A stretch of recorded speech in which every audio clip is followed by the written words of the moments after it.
Que a graça e a paz de Jesus esteja sobre a sua casa e sobre a sua vida. Nós estamos ao vivo aqui, mais uma vez, mais uma terça-feira, para liberarmos uma palavra da parte de Deus para o seu coração. Vamos passar um vídeo agora de 40 segundos, falando um pouco daquilo que Jesus, o Cristo maravilhoso, tem feito aqui em Rondonópolis, Mato Grosso, na Igreja Batista Éden. Já já voltamos. Igreja Batista Éden. Projetos sociais. Restaurante comunitário. 5 pães e 2 peixinhos. Comunidade terapêutica para homens. Resgate vidas. Comunidade terapêutica para mulheres. Thalita Clume. Jardim de Deus. Atende crianças com café da manhã, almoço e lanche. Pastor Rodolfo Zaio.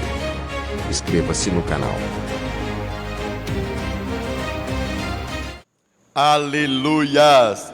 Deus é bom em todo o tempo. Quem pode dizer glória a Deus? Ressuscitado, igreja. Quem pode dizer glória a Deus? Aleluias! Você que está em casa, escreva aí glória a Deus. E quando você escreve, quando você comenta, quando você compartilha o link dessa mensagem, quando você compartilha nos grupos do Facebook, você está trabalhando, cumprindo a sua grande comissão, que é anunciar o Evangelho de Cristo. Então comente na live, compartilhe no seu WhatsApp, faça um bom trabalho de um bom evangelista nessa noite. Conto com você nesse trabalho evangelístico. Amém? Eu quero orar antes de nós começarmos a palavra que Deus colocou no nosso coração. E queria te pedir para você ficar de pé, aonde você estiver, você que está aqui, você que está em casa, que você interceda pela minha vida, que você clame pela minha vida, que eu possa liberar aquilo que o Espírito de Deus colocou no meu coração para você nessa noite. Vamos orar. Amigo Jesus, obrigado por sua presença neste lugar. Obrigado pelo privilégio de pregar a Tua palavra. Pai, obrigado pelo privilégio de anunciar as boas novas do Teu Evangelho. Pai, obrigado porque o Senhor morreu naquela cruz pelos nossos pecados e nos devolveu, Pai, o acesso à Tua gloriosa presença. Nós te amamos, nós te bendizemos, nós tomaremos todo o cuidado do mundo para te dar a glória, a honra e a majestade que o Senhor merece. Em nome de Jesus, amém e amém. Poder sentar. Hoje eu quero compartilhar algo com você que está no meu coração. E a gente não vai ler um texto da Bíblia específico, mas vamos passar por alguns textos da Bíblia, começando lá na criação, até a consumação da obra redentora de Jesus Cristo. Amém? Você que entrou nessa live, você deve estar vendo o título aí, e o título é: o que é a idolatria? E o que a idolatria produz? O que a idolatria gera em nós? Hoje, quando eu acordei pela manhã, o Espírito de Deus, no meu devocional, Ele colocou isso no meu coração, para que eu compartilhasse com a escola O Chamado. Pastor, quem é a escola O Chamado? Homens que estão aqui, que moram nessa igreja, que moram nesse local onde está sendo ministrada essa live, que estão aqui para aprender e desenvolver o chamado de Deus sobre a vida deles. Quem pode dizer glória a Deus por isso? E para a gente entrar nessa palavra, você precisa entender o que é idolatria. Idolatria é aquilo que eu adoro. E aquilo que eu adoro, eu vou falar mais uma vez para você entender, você precisa entender esse princípio. Idolatria é aquilo que eu adoro. E a Bíblia diz que aquilo que eu adoro é aquilo que eu me torno. Amém? E hoje nós vamos falar um pouco sobre a idolatria e o que a idolatria tem gerado nos nossos dias e o que a idolatria gera em nós. Para que você entenda melhor sobre isso, Jesus disse em Mateus, no Sermão da Montanha, Mateus 5, 6 e 7, que é o Sermão da Montanha, tem uma fala de Jesus muito importante para entendermos esse conceito de idolatria. Jesus disse assim, que é impossível nós servirmos a dois senhores, ou nós servimos ao Senhor, Ou nós idolatramos o Deus de Abraão, Isaac e Jacó, ou nós vamos servir a riqueza, a Mamon, ao diabo. Não tem como eu idolatrar a mim mesmo, até que muitos dos homens hoje se idolatram, mas quando ele se idolatra, ou quando ele idolatra o dinheiro, ou quando ele idolatra o pecado, ou quando ele idolatra qualquer outra coisa, uma imagem, a televisão, o celular, quando ele idolatra isso, na verdade ele está idolatrando o diabo, Satanás, a antiga serpente, porque só existe dois senhores: ou governa Jesus, o Rei dos Reis, sobre a sua vida, ou você idolatra Ele, ou você adora Ele, ou você vai idolatrar alguma coisa, que na verdade é um disfarce, a idolatria a Satanás. Amém? Quem está entendendo isso? Diga glória a Deus. Então, dentro desse conceito, eu vou entrar um pouco mais profundo agora, e vou lá na criação. O homem, ele foi feito para adorar ao Senhor. Deus cria o homem à sua imagem e semelhança. Deus faz o jardim do Éden, e Deus coloca o homem dentro do jardim. E a palavra Éden, ela já nos deixa claro muitas coisas. A palavra Éden significa lugar de prazeres, lugar de delícias, lugar de ter intimidade com o Criador. E eu posso afirmar isso, e acredito que você que está em casa, você que está aqui, você já sentiu a glória de Deus. Quem já sentiu a glória de Deus, diga glória a Deus. E não há nada comparado à presença de Deus. Então, igreja, entenda algo: quando Deus cria a máquina humana, quando Deus cria o homem, Deus cria o homem para um propósito. Qual era o propósito da criação? Que o homem tivesse intimidade com Ele em um ambiente chamado Jardim do Éden, em um ambiente de muito prazer. Então eu chego a uma conclusão muito clara, muito nítida, clara como o sol do meio-dia. O homem foi criado para ter intimidade com Deus e viver em prazeres inefáveis na presença de Deus. Aleluias! Então eu e você fomos criados para viver uma profunda intimidade com Jesus, com o Pai e com o Espírito, e desfrutar dessa intimidade, e desfrutar desse prazer maravilhoso que temos na presença de Deus. Mas nós sabemos que o primeiro Adão decidiu comer do fruto proibido. Como eu gosto de afirmar, Deus, dentro da sua soberania, dentro da sua plenitude, dentro do seu governo absoluto, deixou uma árvore proibida dentro do jardim maravilhoso. Por que Deus deixou uma árvore proibida dentro do jardim maravilhoso, de prazeres inefáveis? Deus deixou essa árvore no jardim, porque Deus deu ao homem o poder de escolher viver na presença dEle, o poder de escolher usufruir do prazer maravilhoso da presença dEle ou não. Quando Deus coloca essa árvore no jardim, Deus está dizendo assim: olha, dentro da minha soberania, dentro da minha autoridade suprema sobre o universo, eu estou deixando você, homem, o poder para escolher ficar ou não na minha maravilhosa presença. E nós conhecemos a história do primeiro Adão. Adão decidiu pela árvore do conhecimento do bem e do mal. Adão tomou uma decisão, Adão fez uma escolha. Qual foi a escolha de Adão, pastor? A escolha de Adão foi deixar de adorar o Senhor, deixar de usufruir do Éden, deixar de ter o Senhor absoluto das nações e do universo como seu ídolo, como seu Senhor. Quando Adão decide pelo fruto proibido, Adão está trocando a sua adoração. Adão está trocando a sua idolatria. Ele está deixando de idolatrar aquele que merece toda a nossa adoração, para adorar e idolatrar o conhecimento do bem e do mal. E na soberania poderosa de Deus, absoluta de Deus, Deus respeita a escolha de Adão. E quando Deus respeita a escolha de Adão, Deus volta, como era de costume, na viração do dia, e procura Adão. Você acredita que Deus não sabia o que Adão tinha feito? Você acredita que Deus não sabia onde Adão estava?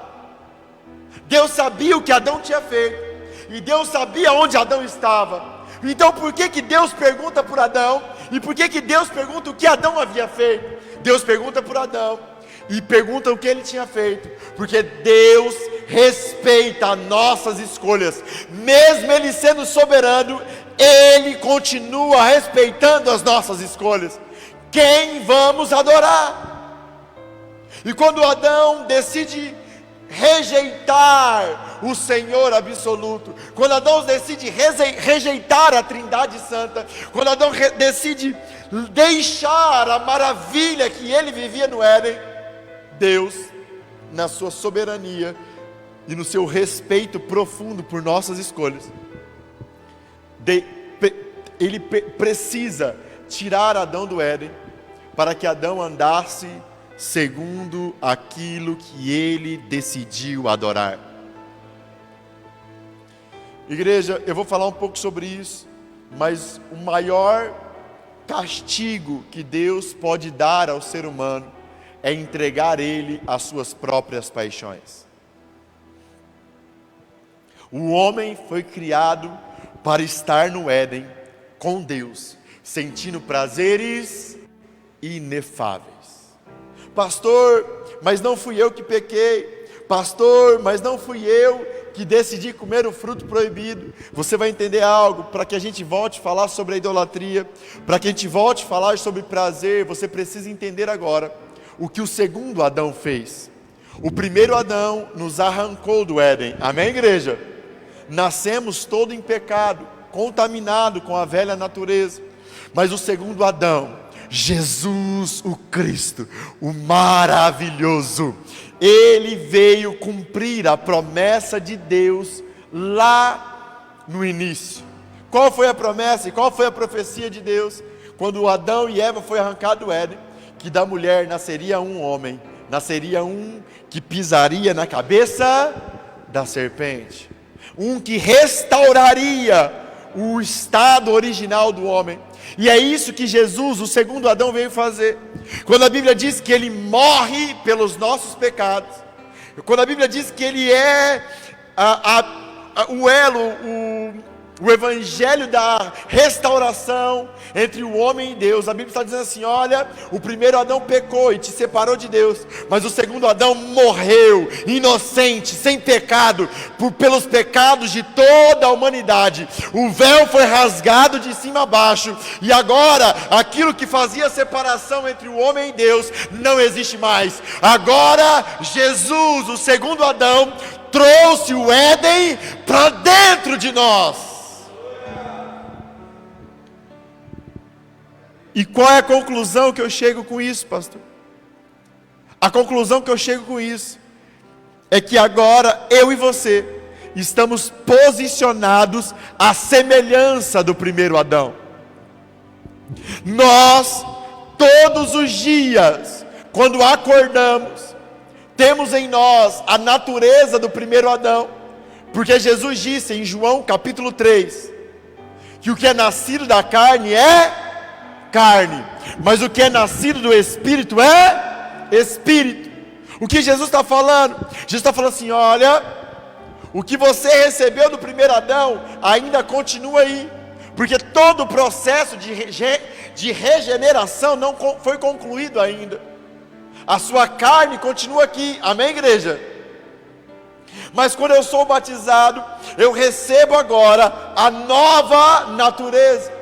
Eu recebo agora o jardim do Éden dentro de mim. Eu recebo agora a justificação de Cristo sobre a minha vida. Agora Deus me aceita não pelos meus pecados. Deus me aceita não pela minha justiça ou pelos meus méritos. Deus me aceita pelo sacrifício do seu Filho unigênito na cruz. Então eu e você somos aceitos por Deus, não porque merecemos, mas porque Jesus decidiu morrer por você, te aceitar do jeito que você é, para te transformar à imagem daquele que você decide adorar. Deixa eu beber uma água. Quem está me entendendo, diga glória a Deus.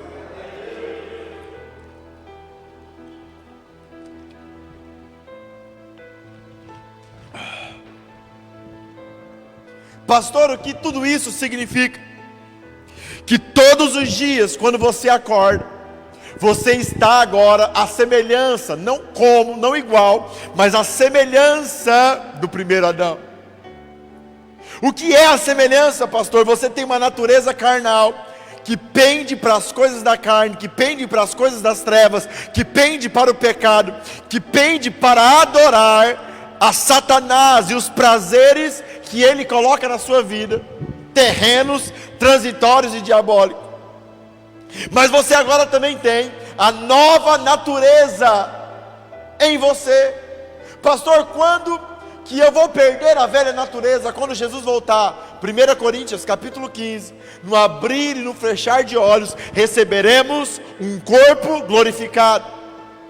Mas enquanto a obra regeneradora de Cristo não se completa plenamente em nós, nós vivemos uma batalha, nós vivemos uma guerra dentro de nós.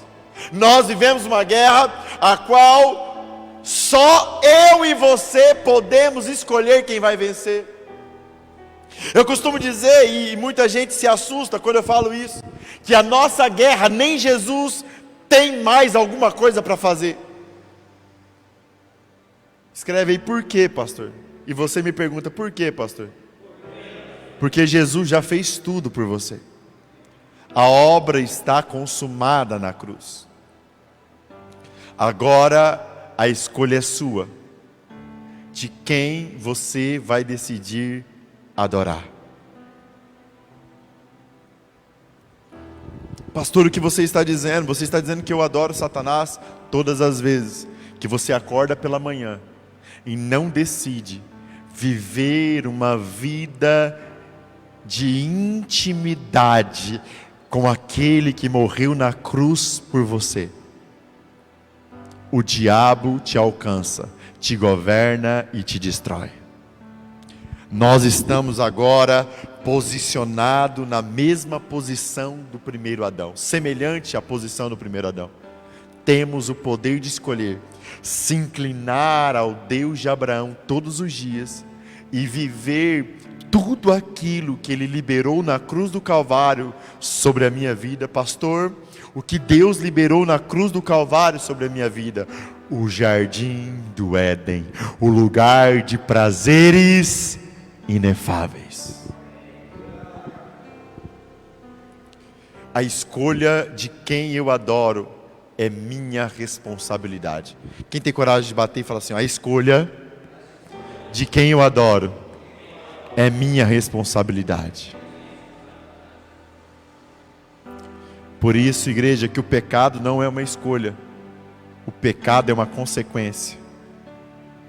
Quando eu acordo pela manhã, a misericórdia do Senhor se renova, e se eu não mergulhar nas Escrituras e ter uma vida com o meu prazer na palavra de Deus, se eu não mergulhar na comunhão com o Espírito de Deus que habita dentro de mim, se eu não for guiado por esse Espírito, se eu não passar o meu dia orando, hora após hora, em outras línguas, se eu não tiver o meu momento de adoração e louvor ao Senhor, se eu não tiver vida de oração, se eu não usufruir daquilo que Deus tem para mim, independente do que eu sou, porque quanto mais eu o contemplo, quanto mais eu o adoro, quanto mais o meu prazer está nele, mais eu vou sendo transformado à sua imagem e semelhança, mais a minha natureza espiritual renovada, nova natureza, governa sobre a minha carne e sobre os meus desejos pecaminosos.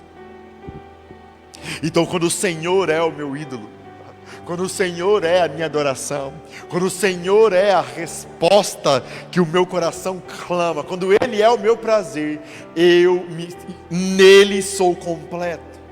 Porque a igreja, o Deus que nos criou é eterno, infinito, invisível e real. E não há nenhum prazer comparado ao que Ele nos dá na sua presença.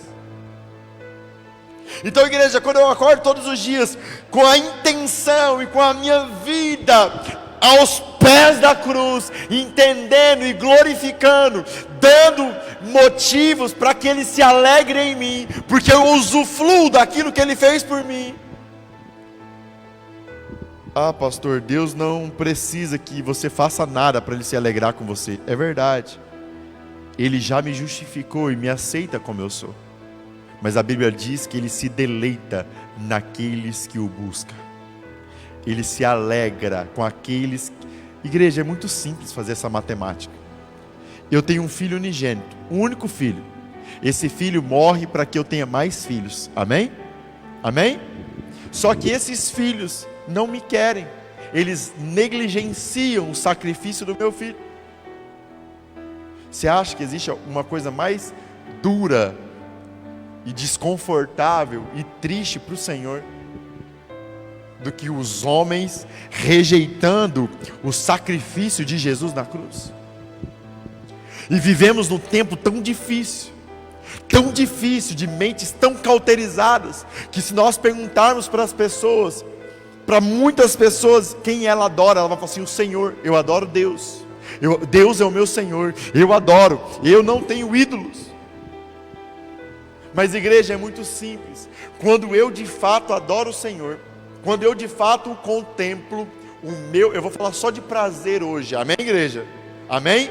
O meu prazer é Ele, e o meu prazer é completo nele. Igreja, o que a idolatria produz, pastor? A idolatria produz um buraco, a idolatria produz uma carência, a idolatria produz um desespero por prazer. Porque Jesus devolveu a presença, Jesus devolveu o Éden, Jesus devolveu os prazeres inefáveis da presença de Deus. Mas eu preciso decidir por essa intimidade. Eu preciso decidir que Ele é o meu Senhor, não de palavras, como essa geração tem vivido, mas com as minhas ações. Pastor, quais ações? Quando eu decido todos os dias acordar e viver e dormir e trabalhar e fazer o que for preciso diante da intimidade que Ele me deu.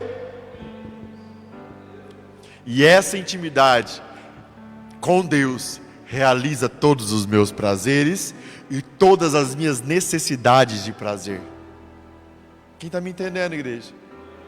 Essa intimidade também me transforma, essa intimidade também me lança para o propósito, essa intimidade também me santifica. Mas eu quero falar de prazer hoje, para que você entenda uma das raízes, ou a pior raiz do que a idolatria faz em nós. Diante de tudo isso, igreja, quando você toma a decisão como o primeiro Adão tomou, quem entendeu que está na mesma posição do primeiro Adão, diga glória a Deus. Quando você acorda pela manhã e não coloca a sua adoração nele, quando você acorda pela manhã e não coloca todos os dias a sua vida em adoração ao Senhor dos céus e da terra, automaticamente o diabo te alcança. E como que o diabo te alcança? Como que o diabo atrai a sua adoração? Como que o diabo atrai a sua atenção? Ele aparece com um capirotão bem feiozão, me adora. É assim? É assim será na regeneração. Os salvos serão regenerados e subirão em glória, e os que ficou aqui vai queimar com ele no lago de fogo. Lá ele vai ser louco. Mas aqui ele não faz assim. Sabe como que a serpente, como que a serpente enganou Eva? O diabo apareceu igual um bichão lá no jardim e falou assim: adora eu? Foi? O que a serpente, ele apareceu em forma de serpente, o que a serpente falou? Olha lá o fruto, ó, que fruto bonito, que frutão, pega, come. O diabo não mudou de estratégia. A minha cameraman está rindo, porque eu vou deixar tudo muito claro hoje. E ela é uma mulher espiritual, ela já entendeu. Quem está me entendendo, diga glória a Deus. Cara, ele continua agindo do mesmo jeito. Sabe aonde o diabo age? Quando nós não decidimos por Deus, abre-se uma carência e uma necessidade de prazer em nós, que nada e nenhum prazer deste mundo pode preencher. Só que o diabo sabe dessa necessidade de prazer. E qual é a consequência então da idolatria, pastor?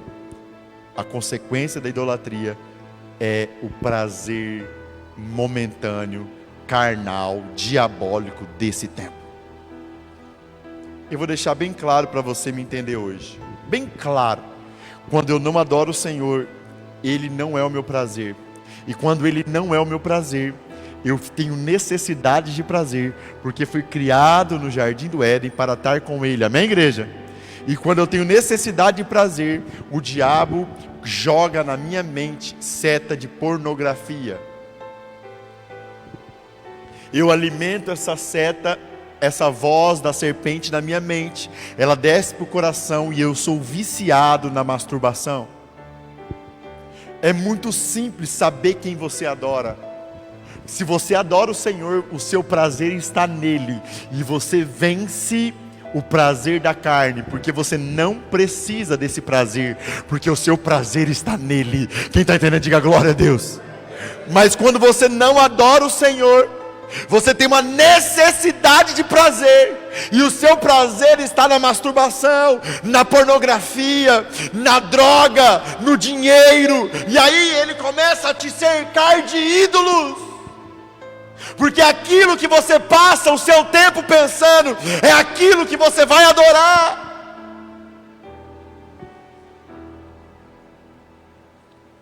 Aí o diabo joga a seta na cabeça do homem casado. Aí o diabo joga a seta na mente da mulher casada. Porque nada, igreja, vai satisfazer um homem e uma mulher, por mais que eles são casados, se eles não tiverem a presença de Deus, eles vão ter necessidades fora do casamento. Porque ele é carente, igreja. A mulher é especialista em fazer essa presepada. Fala qual, pastor? Pegar toda essa carência que ela tem de Deus e colocar no homem. O marido dela, vou falar aqui para vocês, minha senhora, presta atenção em mim aqui nessa câmera aqui principal aqui, ó. O seu marido é incapaz de preencher a sua carência de Deus. Quem está entendendo isso, igreja? Quem pode preencher a sua carência é só a intimidade que Jesus liberou na cruz do Calvário para você. E o homem, quase que eu falei o nome do cara, não posso falar, gente. Mas o homem é assim. O homem, ele fala assim, tem que casar. O cara está dentro da igreja, tem que falar assim, ó, ele já está adorando a pornografia faz hora, está se masturbando dentro da igreja. Aí ele fala assim, eu tenho que casar, para me parar de masturbar, para me parar de cair. Ele casa com a mulher dele, continua se masturbando, continua se envolvendo com outras mulheres, porque o ídolo dele é o diabo. E quando o meu ídolo é o diabo, quando a minha idolatria, quando a minha adoração está no diabo, a minha falta de prazer me governa. Por isso, igreja, que o pecado não é uma escolha, o pecado é uma consequência de quem eu adoro. Se eu adoro o Senhor, eu sou completo nele. Mas se eu não adoro o Senhor, eu saio totalmente fora do propósito. Em mim nasce uma carência desenfreada por prazer, e eu me afundo no pecado. E o pecado gera em mim morte e destruição. É exatamente isso que nós estamos vivendo nos nossos dias como geração. A ausência da glória de Deus, a ausência da presença de Deus tem gerado uma dependência e uma carência dentro das pessoas por prazer, e elas têm se desenfreado na droga, no homossexualismo e em muitos outros lugares, em busca de um prazer que não vai ser capaz de completá-lo. Que na verdade só vai destruí-lo. Gente, você precisa ser meio cientista. O que é cientista, pastor? Observa. O cientista, ele trabalha sobre observação. É só você olhar. quantas pessoas que eu conheço que tem um caminhão de dinheiro e é infeliz. Quanta depressão, quanta síndrome do pânico, quantas doenças novas têm surgido, e todas elas no âmbito da emoção. Eu vou te dar uma informação aqui dura de você ouvir. O índice de transexuais que fazem a cirurgia, eu não tenho nada contra você, amém? Mas o índice de que eles se suicidam depois que eles fazem a cirurgia é de 70%. Porque ele acredita que é mulher. E ele acredita que a mudança de sexo vai trazer para ele a felicidade e o prazer que o completa, e não traz.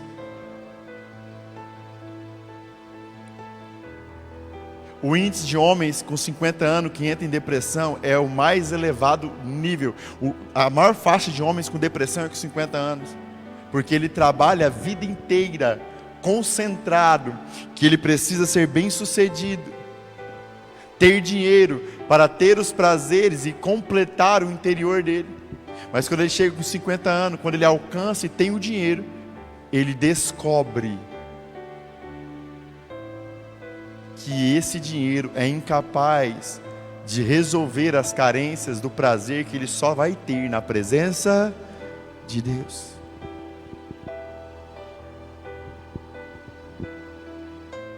Igreja, enquanto a igreja não se arrepender, quando eu falo igreja, eu falo eu e você. Por isso precisamos entrar em um lugar de arrependimento nesses dias, como igreja. Porque a nossa geração está padecendo. A nossa geração está padecendo. Porque nós não estamos posicionados em adorar aquele que reina. Porque se de verdade o Senhor fosse o Senhor da igreja dos nossos dias no Brasil, se o Senhor de fato fosse o Senhor da nossa igreja e recebedor da nossa adoração, a glória dele estaria invadindo as ruas e transformando corações de homens e mulheres que estão atrás de respostas. Qual é a resposta? A resposta é o que Paulo encontrou na estrada de Damasco. Quando Paulo é encontrado por Jesus, ele fala assim: quem és tu, Senhor? Paulo, em outras palavras, está dizendo assim: eu procurei a minha vida inteira na religiosidade e não encontrei esse prazer que eu senti aqui agora na tua presença. Nós, como igreja, precisamos nos arrepender, porque só existe uma geração que você e eu que está assistindo, você vai viver só uma geração. Essa geração, a qual eu e você vamos prestar conta dela. Pastor, por que essa geração está sofrendo e está tão distante da presença de Deus? Porque a igreja está em um nível de idolatria violento, como jamais visto dentro da igreja. O nosso prazer não é mais o Senhor. O nosso prazer e a nossa adoração não é mais do Senhor.